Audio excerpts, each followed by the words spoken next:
হিংসা আত্মার নিঃশব্দ ঘাতক। মানব সমাজে ছড়িয়ে থাকা এক ভয়ঙ্কর ব্যাধির নাম হল হিংসা, যাকে পবিত্র কোরআনের ভাষায় হাসাদ বলা হয়েছে। সহজে বলতে গেলে হিংসা হল অন্যের অর্জনে ব্যথিত হওয়া এবং তার প্রাপ্ত নিয়ামত ও কল্যাণ তার থেকে কোনোভাবে দূর হয়ে যাওয়ার বাসনা পোষণ করা। কিছু হিংসুক তো অন্তরে বাসনা করেই ক্ষান্ত হয় না, বরং তারা অন্যকে তার প্রাপ্ত বা প্রাপ্য নিয়ামত থেকে বঞ্চিত করতে রীতিমতো যুদ্ধে নেমে পড়ে। হিংসা মানুষের মধ্যে জন্ম দেয় শত্রুতা, বিদ্বেষ, ক্ষোভ, এমনকি অন্যের বিপদে পৈশাচিক আনন্দ অনুভবের প্রবণতা। ইসলামের দৃষ্টিতে হিংসা করা হারাম, কেননা এটি একদিকে যেমন আল্লাহর নির্ধারিত তাকদিরের ফয়সালার উপর আপত্তি প্রকাশ, অন্যদিকে অন্যের অকল্যাণ কামনা করা, তাকে শেষ করে দেওয়ার জন্য প্রকাশ্যে বা গোপনে ষড়যন্ত্র করা।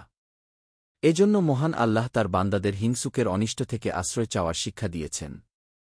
পবিত্র কোরআনে ইরশাদ হয়েছে, আর আমি আশ্রয় চাই হিংসুকের অনিষ্ট থেকে যখন তারা হিংসা করে।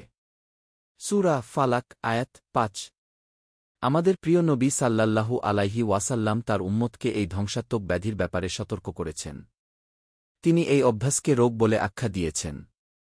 হাদিস শরীফে ইরশাদ হয়েছে, জুবায়ের ইবনে আওয়াম রাদিয়াল্লাহু আনহু বলেন, রাসূলুল্লাহ সাল্লাল্লাহু আলাইহি ওয়াসাল্লাম বলেছেন, তোমাদের মধ্যে তোমাদের পূর্ববর্তী উম্মতের হিংসাবিদ্বেষ, ঘৃণা ও প্রতারণার রোগ ঢুকে পড়েছে এবং তা দিন কেটে ফেলার খুর, চুল কাটার খুর নয়, অর্থাৎ তোমাদের এসব অসচ্চরিত্র দিনকে এমনভাবে মূল উৎপাটন করে, যেমন খুর দ্বারা চুল উৎপাটন করা হয়, যার হাতে মুহাম্মদের প্রাণ, সে সত্তার শপথ।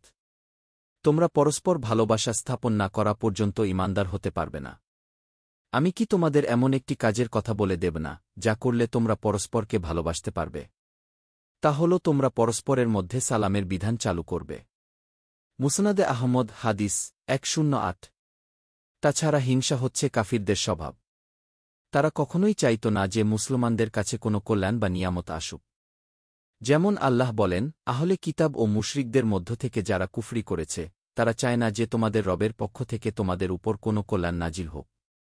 আর আল্লাহ যাকে ইচ্ছা তাকে তার রহমত দ্বারা খাস করেন এবং আল্লাহ মহান অনুগ্রহের অধিকারী। সূরা বাকারাহ আয়াত ১০৫। অনেকের মতে আবার হিংসা হল একটি মানসিক রোগ, যা নিম্ন মানসিকতা ও অন্যের কল্যাণ সহ্য না করার মানসিকতাকে প্রকাশ পায়। প্রখ্যাত চিকিৎসক ইবন সিনা বলেছেন, হিংসা কৃপণতার থেকেও খারাপ। কারণ কৃপণের শুধু নিজের সম্পদ কাউকে দিতে না চাওয়ার প্রবণতা কাজ করে, কিন্তু হিংসুকের চাওয়া হল সে ছাড়া অন্য কেউ যেন কোনো কল্যাণ না পায়, এমনকি সেই কল্যাণ তার নিজের সম্পত্তি না হলেও তার সেখানে আপত্তি থাকে। আর যে ব্যক্তি সেই কল্যাণ পাচ্ছে, সে যদি হিংসুকের কোনো ক্ষতিও করে, তবু হিংসুক তা সহ্য করতে পারে না। তিনি আরও বলেন, হিংসা আত্মাকে ক্ষতিগ্রস্ত করে। এটি মানুষকে এমন কাজে ব্যস্ত রাখে, যা তার নিজের বা শরীরের কোনো উপকারে আসে না। এর ফলে দীর্ঘশ্বাস, দুঃখ, অযথা চিন্তা, নিদ্রাহীনতা ও অনিয়মিত খাদ্যাভ্যাস জন্ম নেয়। এতে শরীরের রং ম্লান হয়ে যায়, চেহারা বিকৃত হয় এবং স্বভাব দুর্বল হয়ে পড়ে।